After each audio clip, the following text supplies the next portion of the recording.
திருச்சி மாவட்டம் மணப்பாறையில் பிரசித்தி பெற்ற வேப்பிலை மாரியம்மன் கோவில் உள்ளது.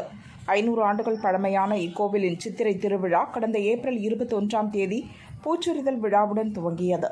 விழாவின் முக்கிய நிகழ்ச்சிகளில் ஒன்றான பால்குட விழா இன்று காலை நடைபெற்றது. பால்குடங்களை சுமந்த பக்தர்கள் ஊர்வலமாக கோயிலுக்கு வந்தனர். அம்மனுக்கு பாலாபிஷேகம் நடைபெற்றது. குழந்தை வரம் கேட்டு நிறைவேறிய பலரும் தங்களின் குழந்தைகளை கரும்பு தொட்டிலில் கட்டி சுமந்து சென்றனர். நாளை காலை பொங்கலிடுதல், அக்னி சட்டி மற்றும் அலகு குத்துதல் நிகழ்ச்சியும் மாலை வேடபரி நிகழ்ச்சியும் நடக்கிறது.